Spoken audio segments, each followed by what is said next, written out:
Uncle భోజనానికి రండి అన్నట్టు ఆ గాడిదని కూడా మింగడానికి రమ్మని. ఈ పిల్ల తిట్లు విని 10 రోజుల్లో వాడు పారిపోకుండా చూడు. ఇదేమిటి ప్రసాదమా? కాదు, ఈ పూట మీ భోజనం. ఇంత కొంచెమా? నేను పాకే రోజుల్లో కూడా ఫుల్ మీల్స్ తినేవాడిని. అందుకే మీకు కొలెస్ట్రాల్ ఎక్కువైంది. దగ్గరుండి తక్కువ తినిపించమని డాక్టర్ గారు చెప్పారు కదండి. ఏ డాక్టర్? అలా తెలియనట్టు మాట్లాడితేనేమిటండి. పెళ్ళయ్యాక మనం మీ డాక్టర్ ఫ్రెండ్ ఇంటికి వెళ్ళినప్పుడు ఆయన ఏం చెప్పారు? మిమ్మల్ని డైటింగ్ చేయమని చెప్పారు కదా, వెంటనే మర్చిపోతారేమిటండి? ఇది డైటింగ్ లో లేదు, ఉపవాసంలో ఉంది. నిజమేనమ్మా, మరీ కొంచెం అన్నం తిని ఎలా ఉండగలడమ్మా? మీరు ఊరుకోండి. నా భర్త ఆరోగ్యం మంచి చెడ్డ అన్ని నేనే చూసుకోవాలి కదా. అది కాదు కళ్యాణి, అర్ధరాత్రి ఆకలేసి హరేమంటే ఎందుకు ఆకలేస్తుంది? ఫస్ట్ క్లాస్ విటమిన్స్ కలిపిన జ్యూస్ తయారు చేశాను. ఓ జ్యూస్ ఉందా? బతికించావు. వీళ్ళు తొందరగా పట్ట. విష్ణు, నీ ఆరోగ్యాన్ని ఇంతలా చూసుకునే భార్య దొరకటం నిజంగా నీ అదృష్టం. మరి ఎవరనుకున్నావో, షీఈ్ మై డాటర్. ఆహా, అన్నం కొంచెం పెట్టినా కొంచెం జ్యూస్ తీసుకొచ్చావు. థ్యాంక్స్. తాగండి. 20 పచ్చి కోకలు కలిపిండి తయారు చేశాను. నాకొద్దు అంకుల్. నో విష్ణు, తాగు. It's as good as medicine. అందులో ఐరన్ కంటెంట్ ఉంది, తాగేయ్. ఐరన్ ఉందా? అయితే నువ్వు తాగు. చూడండి డాడీ, తాగమని చెప్పండి. విష్ణు, కమాన్. నాకొద్దు అంకుల్. ఏం పర్వాలేదు, నాకొద్దు.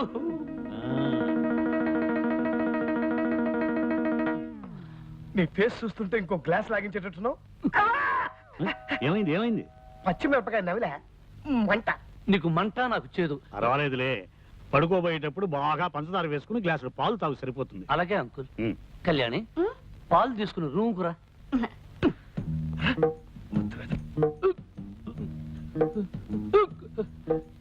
ఏమే, నన్ను పస్తు నుంచి హింసించాలనుకుంటున్నావా? నా కాకరకాయ రసం ఇచ్చి కడుపులో తిప్పేటట్టు చేస్తావా? నాకు లైఫ్ అండ్ డెత్ సమస్య ఉండేలా వచ్చాను గానీ, లేకపోతే నిన్ను ఆ చెట్టు కింద లాయర్ గాని నా కాళ్ళ మీద పడేటట్టు చేసి కాకరకాయ కరకరకరకర నమిలేటట్టు చేసేవాడిని. ఇదిగో, నన్ను ఏవే పోవే రావే ఓసే అని పిలవద్దు చెప్పానా లేదా?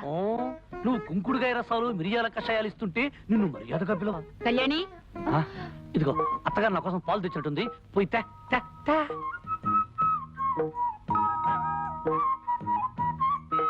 తొందరగా తీసుకురా. నాలుక గొంతు చేతుగా ఉంది, పంచదార ఎక్కువ వేసారో లేదో చూద్దాం. చూస్తా.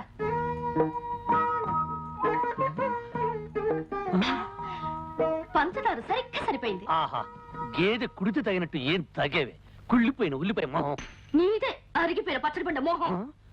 పోవే, దోమల వాళ్ళని జీడిపాకం ముద్ద. జింగిరి బింగిరి బొంగిరి టక్కరి లట్ట. ఏమిటి అంత పొడవుగా ఉంది? ఇంకా చాలా పొడుగుంది. దీనికి అర్థం చెప్తే నీ ప్యాంట్ ఫ్యాన్ కి బిగించి ఊరేసుకుని చస్తావు.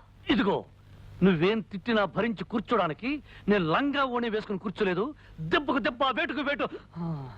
నిరసన దగ్గనే తర్వాత చెప్తాను. పని వచ్చమ్మతల్లో. అవునంకు, మా అమ్మకి నేను పుట్టక ముందు పుట్టిన వాళ్ళందరూ పుట్టగానే డమా చచ్చిపోయారు. చివరికి మా అమ్మగారు ఈ పుర్లుదండాల వ్రతం చేయబట్టి నేనొక్కడినైనా బ్రతికాను. అలాగా? అంతేకాదు, మా ఇంటి కోడళ్ళు ఎవరైనా వ్రతం చేయకపోతే ఆ అరిష్టం అంతా పుట్టేలకు తగిలి టపా టపా టపటపటపటపా పోతారు. అందుకని ఈ పుర్లుదండాల వ్రతం మీ అమ్మాయి చేత చేయించాలని నా నిర్ణయం. దానికే ఉంది అల్లుడు గారు, అలాగే చేద్దాం. మరి నిర్ణయానికి కళ్యాణి ఒప్పుకుంటుందా అని? ఎందుకు ఒప్పుకోదు? నేను చెప్పి ఒప్పిస్తాగా. ఏమిటాడి మీరనేది? నేను 100 సార్లు గుడి చుట్టూ పొర్లదండాలు పెట్టాలా? నా వల్ల కాదు. అలా అనకమ్మా, విష్ణు చాలా సెంటిమెంటల్ గా చెప్పాడు. నీకు పుట్టే పిల్లలు ప్రాణం లేకుండా పుడితే నేను భరించలేనమ్మా. నా మాట మీద గౌరవం ఉంచి ఇంకేం మాట్లాడకమ్మా. నేను చెప్పినట్టు చెయ్యి. Good girl. ఆనంద్, అమ్మాయితో అన్ని చెప్పాను, ఒప్పుకుంది. రేపొద్దుటే పొర్లు దండాలకు ఏర్పాటు. అలాగే బాబాయ్ గారు. చూసావా, ఆ ప్లాట్ఫామ్ గాడు కావాలని కట్టుకథలు చెప్పి డాడీ నమ్మించి నన్ను రిస్క్ లో పడేస్తాడు. నువ్వు వాడి కడుపు నిండా తిండి పెట్టకపోతే ఏం చేస్తాడు? నీ మీద పగబట్టి నేను ఇలాగే అడిపిస్తాడు. అడ్జస్ట్ అయిపోమ్మా. నువ్వు కాసేపు కళ్ళు మూసుకుని రోడ్డు రోలర్ లాగా 4 సార్లు పొల్లు. నీకు పుణ్యము తగ్గుతుంది. మనం ఆడే నాటకం కూడా బయటపడతాం.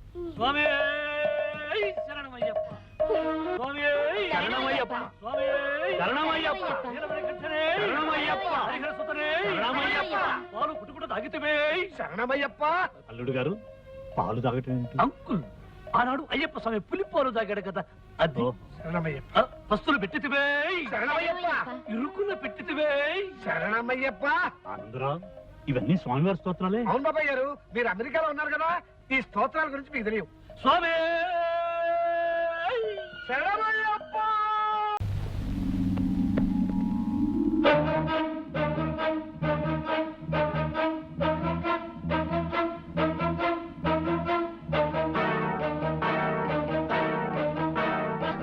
నాన్నా నాన్నా కళ్యాణక మెళ్ళో తాళి పుట్టలేదు. ఏమిటి నువ్వు మాట్లాడేది? నిజమా? అవును నాన్న, కళ్యాణక మెళ్ళో తాళి పుట్టలేదు. ఎంత మంచివారు చెప్పావమ్మా. చాలు, ఈ పాయింట్ చాలు. వెంటనే పథకం రెడీ. ఈ విషయం అన్నయ్యకి చెప్పి ఆ విష్ణు గారు ఆట కట్టి. అన్నయ్య అన్నయ్య అన్నయ్య ఒరే సోములు, అన్నయ్య ఎక్కడరా? అయ్యగారు ఇంట్లో లేరు బాబు. అన్నయ్య అన్నయ్య ఒరే చిట్టి, అన్నయ్య ఎక్కడరా? మరి కొండకెళ్ళడానికి గుండు కొట్టించుకొని డబ్బులు ఇస్తారా? ఆస్తి మంది అవ్వాలే కానీ నిన్ను అన్ని కొండలకి తీసుకెళ్లి గుండు మీద గుండు కొట్టిస్తాను వేదవా. చెప్పక్కడికి వెళ్ళాడు. పొద్దున్నే లేటండి వాళ్ళకి ఇంకెళ్ళారండి. ఒరే నువ్వు అటువైపు వెళ్ళు, నేను ఇటువైపు వెళ్తాను. అన్నయ్య ఎక్కడ కనిపించినా సరే కళ్యాణి మెడలో తాలిపొట్టు లేదు, ఇదంతా దొంగ నాటకం అని చెప్పే. మరి నేనండి నువ్వు అటువైపు వెళ్ళు. అన్నయ్య అన్నయ్య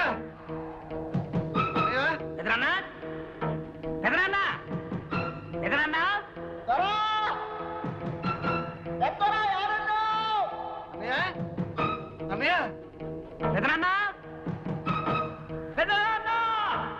అన్నయ్య అన్నయ్య దొరా! ఎత్తరా! ఏడున్నావు దొరా? అన్నయ్య నిజం బయటపడిపోయింది. కళ్యాణికి పెళ్లి కాలేదు. ఆ వచ్చిన వాడు ఎవడో సెటిల్మెంట్ దొంగ వెళ్ళిపోయి ఉంటాడు. వాళ్ళు ఆడుతున్నది నాటకం అన్నయ్య. ఏమిట్రా నీ పిచ్చివాగుడు? ఇది పిచ్చివాగుడు కాదన్నయ్య, కళ్యాణి మెడలో తాలిపట్టు లేదు. కావాలంటే నువ్వే స్వయంగా వెళ్ళి చూడు.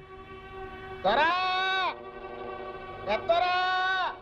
ఏడున్నావు దొరా? విష్ణుబాబు, నువ్వు దొంగబాబు అన్న విషయం తెలిసిపోయింది. కళ్యాణమ్మ మెళ్ళలో తాలిబొట్టలేదన్న విషయం ఇంట్లో వాళ్ళందరికీ తెలిసిపోయింది. ఈ విషయం పెద్దయ్య గారికి చెప్పడానికి వెళ్తున్నాను. నువ్వు వెంటనే ఊరు వదిలి వెళ్ళిపోవచ్చు. చెప్తా.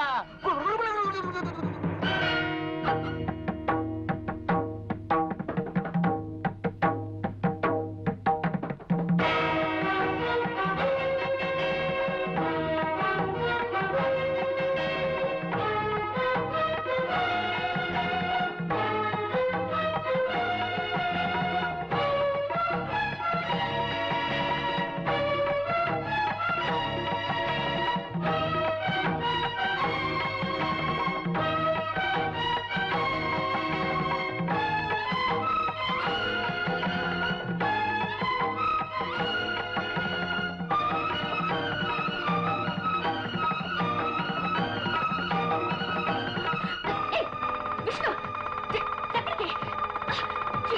చేయొద్దు చేయొద్దు. ఎంత ధైర్యం నీకు? ఎక్కడికి తీసుకెళ్తున్నా?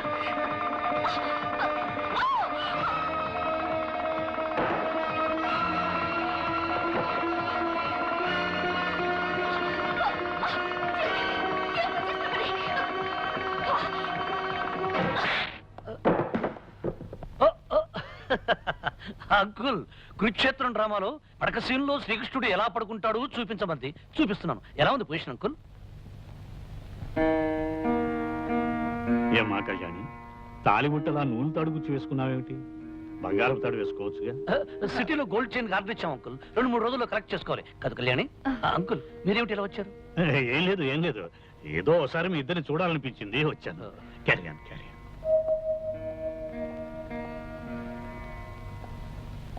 నిజమేమిటో ఇప్పుడు అర్థమైందా అన్నయ్య? అర్థమైందిరా. లేనిపోని కల్పించి కాపరాలు కూరదోసే బుద్ధి మీకు ఇంకా పోలేదని అర్థమైంది. నువ్వు సరిగ్గా చూసా. మీ తండ్రి కొడుకులు ఇద్దరు ఏదైనా పిచ్చాసుపత్రిలో చేరతారు. విన్నారుగా, వెళ్ళి చారండి.